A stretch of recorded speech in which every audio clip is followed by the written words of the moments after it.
क्या कभी आपने किसी ऐसे शहर के बारे में सुना है जहां 2 लाख रुपए महीना कमाने वाला भी गरीब हो, जहां कुत्तों के लिए भी कब्रिस्तान बना हुआ है और ये एक ऐसा शहर है जहां पालतू जानवरों को पार्क में ले जाना भी मना था। इस शहर में फॉग को एक अलग ही नाम से जाना जाता है और इसी शहर में हम सबके फेवरेट लिवाइस जीन्स हमें दिए गए हैं। यहाँ ड्राइविंग से लेकर घूमने घुमाने तक के लिए कुछ अजीबो गरीब कानून है। और दोस्तों, हम बात करने जा रहे हैं सैन फ्रांसिस्को शहर के बारे में। तो चलिए चलते हैं सैन फ्रांसिस्को के एक सुहाने सफर पर। लेकिन आप वीडियो में आगे बढ़ने से पहले हमारे चैनल को सब्सक्राइब करके बेल आइकन जरूर दबा दीजिएगा। दोस्तों, सैन फ्रांसिस्को शहर संयुक्त राज्य अमेरिका के एक ऐसे राज्य में बसा हुआ है जहां हर साल 10,000 से भी ज्यादा भूकंप आते हैं, जो कि है कैलिफोर्निया में। और कैलिफोर्निया में बसा ये शहर कभी ठंड तो कभी कोहरा, कभी गर्मी तो कभी सर्द हवाओं और Golden Gate Bridge, Alcatraz, Chinatown जैसी अनेकों आकर्षक जगहों के लिए दुनिया भर में पहचाना जाता है। सैन फ्रांसिस्को कैलिफोर्निया का चौथा सबसे ज्यादा आबादी वाला शहर है, जहां करीबन 7,88,400 लोगों का बसेरा है। जितनी आबादी हमारे भारत के किसी छोटे से गांव में ही मिल जाएगी, उतनी ही सैन फ्रांसिस्को की है। और ये साल दर साल घटती ही जा रही है, क्योंकि सैन फ्रांसिस्को में लोगों को शादी या बच्चों से ज्यादा अपने भविष्य की चिंता है। लेकिन इसके बाद भी सैन फ्रांसिस्को न्यूयॉर्क के बाद दूसरा सबसे घनी आबादी वाला अमेरिकी शहर है, जहां पर स्क्वायर किलोमीटर पर 7,195 के लगभग लोग मिलेंगे। महज 121.4 वर्ग किलोमीटर के क्षेत्रफल में फैले इस शहर को सैन फ्रांसिस्को और बगदाद बाय द वे जैसे नामों से जाना जाता है। सैन फ्रांसिस्को उत्तरी कैलिफोर्निया का कमर्शियल, फाइनेंशियल और कल्चरल सेंटर भी है और ये कई बड़ी universities, high technologies, health care centre, इन सारी चीजों के लिए खास पहचान रखता है। और आपको यकीन नहीं होगा, लेकिन इस शहर में महीनों का लाखों कमाने वाले लोगों को भी गरीब कहा जाता है। जी हाँ, और लाखों कमाने वाले लोग छोटे मोटे कारोबारी, टीचर, सर्विसमैन ना चाहते हुए भी सैन फ्रांसिस्को छोड़ने को मजबूर है, क्योंकि यहाँ रहना किसी की सोच से भी ज्यादा मुश्किल है। और शहर में जमीन के रेट बाप रे बाप आसमान छू रहे हैं। अगर कोई मिडिल क्लास इस शहर में किराए के मकान में रहना चाहे ना, तो उसे 3 से 5 लाख रुपए तो महीने का किराया देना होगा। सोचो। अब आप में से शायद ही किसी को जानकारी होगी कि सैन फ्रांसिस्को को हमेशा से सैन फ्रांसिस्को नहीं कहा जाता था, बल्कि पहले इसका नाम येरबा बुएना हुआ करता था। इस शब्द का मतलब होता है जड़ी बूटियों का शहर। दरअसल पहले शहर में मौजूद पहाड़ों पर कई तरह की जड़ी बूटियां पाई जाती थी, जिनमें से कई तरह की दवाइयों, औषधियों को बनाने का काम भी होता था। और इसी कारण शहर को भी अपना नाम येरबा बुएना मिला हुआ था। अब बात अगर शहर के इतिहास की करें, तो पहली बार ये सुर्खियों में आया साल 1769 में, जब स्पेनिश लोगों के कदम सैन फ्रांसिस्को में पड़े। लंबे राजपाट के बाद 1821 में स्पेनिशों का बोरिया बिस्तर शहर से उठ गया और ये शहर कैलिफोर्निया के साथ हो लिया। जिसके बाद 1846 जब यहाँ अमेरिकन ने कदम रखे, तो यहीं से सैन फ्रांसिस्को का विस्तार होता चला गया। कई लोगों का मानना है कि सैन फ्रांसिस्को 7 से 9 पहाड़ियों के ऊपर बसा हुआ है, लेकिन ये जानकारी आधी अधूरी है, क्योंकि ये शहर 50 से लगभग 70 पहाड़ियों पर बसा हुआ है। अब ये बात सुनने में भले ही अजीब हो, लेकिन सैन फ्रांसिस्को में ज्यादातर बच्चे अपने माता पिता की शादी के बिना ही पैदा होते हैं। और इसका रीजन है यहाँ के लोगों का खुला मिजाज, खुले विचार। वाह भाई वाह, लगे रहो। यहाँ के लोग अपनी आजादी को बरकरार रखते हुए लिव इन में रहना ज्यादा पसंद करते हैं। पहले इस्तेमाल करो फिर विश्वास करो वाला हिसाब है। शहर का लोम्बार्ड स्ट्रीट भी पूरी दुनिया में फेमस है और इसे दुनिया की सबसे पतली गलियों में शुमार किया जाता है। इस गली में एक बार में एक ही गाड़ी गुजर सकती है। गली का ढलान भी इसकी लोकप्रियता का कारण है, जिसकी वजह से यहाँ से कोई भी गाड़ी 8 से 10 किलोमीटर प्रति घंटे की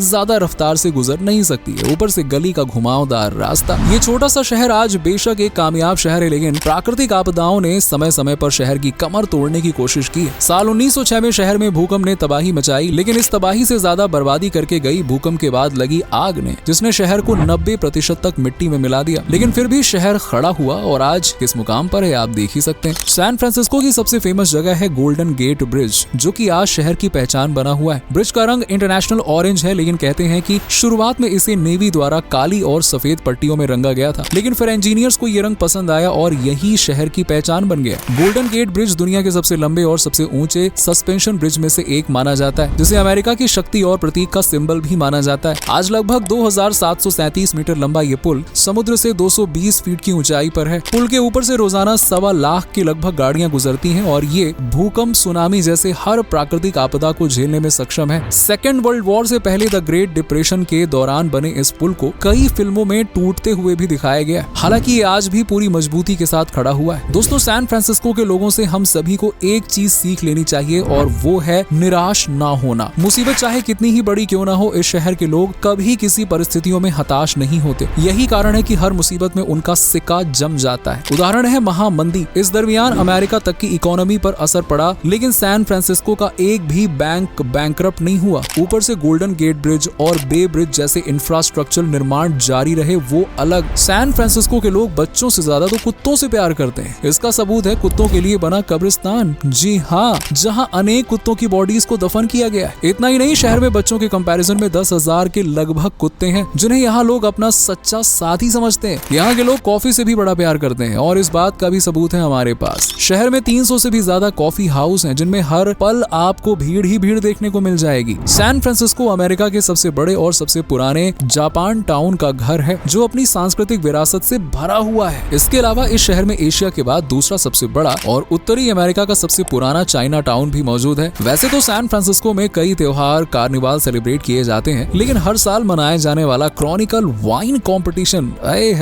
ये शहर का सबसे फेमस कार्निवाल है, जिसे फरवरी के लगभग मनाया जाता है, जहां वाइन लवर्स दूर दूर से इस कॉम्पिटिशन में भाग लेने के लिए पहुंचते हैं। सैन फ्रांसिस्को में हर साल 50 से भी ज्यादा फिल्म फेस्टिवल्स मनाए जाते हैं, जैसे कि यहूदी फिल्म फेस्टिवल और अमेरिकन इंडियन फिल्म फेस्टिवल जैसे कई सारे। वैसे दोस्तों, लिवाइस की जीन्स तो आपने खूब पहनी होगी और खूब जचती भी होगी आपके ऊपर, लेकिन क्या कभी आपने सोचा है कि आपको ये गजब का लुक देने वाली जीन्स आखिरकार बनी तो बनी कहाँ है? वेल, लिवाइस की इस शानदार जीन्स का आविष्कार भी सैन फ्रांसिस्को में ही हुआ है और इसे बनाया गया था लेवी स्ट्रॉस ने। वैसे दोस्तों, टीवी तो आजकल हर घर की शान बढ़ाती है, लेकिन क्या आप जानते हैं कि पहले इलेक्ट्रिक टीवी का आविष्कार सैन फ्रांसिस्को में हुआ था और इसे बनाने वाले थे फिलो टेलर फार्न्सवर्थ। जी हाँ, सिर्फ टीवी ही नहीं, ये शहर तो कई टेस्टी डिलीशियस डिशेस को भी जन्म दे चुका है, जैसे खट्टी रोटी, मिशन बरिटोस और कोब सैलेड। आपने मशहूर रॉक बैंड द बीटल्स के बारे में तो सुना ही होगा। बीटल्स का आखिरी शो सैन फ्रांसिस्को में हुआ था और इस शो के दौरान 25,000 टिकट्स धड़ाधड़ बिक गए थे, जिसने सभी को हक्का बक्का कर दिया था कि ये क्या है यार। ये शहर दोस्तों जितना छोटा है उतना ही अजीबोगरीब कानून का घर है। साल 1867 में शहर ने अमेरिका का पहला बदसूरत कानून लागू किया था। इस कानून के तहत बुरे, भद्दे या बदसूरत लोगों को किसी भी पब्लिक प्लेस पर जाने की रोक थी। वो अपना चेहरा किसी को भी नहीं दिखा सकते थे और ये काफी अजीबोगरीब कानून था। पर फिलहाल यहाँ पे ऐसा अब कुछ नहीं है। डॉग वॉकर्स पर रोक लगाने के लिए शहर ने एक साथ 9 कुत्तों को टहलाने को भी गैर कानूनी घोषित कर दिया था। इससे भी अजीब नियम ये है कि अगर किसी व्यक्ति की मृत्यु हो जाती है और किसी रीजन के चलते उसकी बॉडी को दिखाना है, तो ऐसा करने के लिए मृतक का लिखा हुआ लेटर चाहिए होता था। अगर उसकी लिखित परमिशन नहीं है तो बॉडी दिखाई ही नहीं जा सकती थी। कहते हैं कि जानवरों पर भला किसकी रोक हो सकती है, वो तो जहाँ मर्जी चाहे जहाँ जा सकते हैं, जहाँ मर्जी वहाँ घूम सकते हैं। लेकिन सैन फ्रांसिस्को एक ऐसा शहर है जिसने पालतू जानवरों पर कई तरह की रोक लगाई और कई नियम बनाए, जिसके मुताबिक पालतू जानवरों को पार्कों में ले जाना पूरी तरह से बैन था। इतना ही नहीं, जानवरों को पेड़ों से बांधना भी बैन कर दिया गया था और शहर में ड्राइविंग से जुड़े नियम भी काफी सख्त हैं। जैसे यहाँ गाड़ियाँ सिर्फ अपनी लेन में ही चल सकती हैं, डिवाइडर वाली लेन में सिर्फ वही गाड़ियाँ चल सकती हैं और अगर वो लेन बदलना चाहती हैं तो इसके भी कुछ नियम हैं, जिन्हें ना मानने पर भारी जुर्माना और सजा तक हो सकती है। सैन फ्रांसिस्को में बस, टैक्सी की तरह बाइसिकल स्टैंड भी जगह जगह पे बने हुए हैं। दरअसल शहर के लोगों को साइकिल चलाने का बड़ा शौक है और इन्हें जब भी मौका मिलता है ये साइकिल लेकर निकल पड़ते हैं, जिन्हें लगाने के लिए यानी कि पार्क करने के लिए जगह जगह पे स्टैंड बनाए गए। दोस्तों, सैन फ्रांसिस्को की नाइट लाइफ का भी जवाब नहीं है। यहाँ कई नाइट क्लब्स, बार्स और पब्स बने हुए हैं, जिनमें लोग आपको मौज मस्ती करते हुए नजर आ जाएंगे। लेकिन यहाँ 21 साल से कम उम्र के बच्चे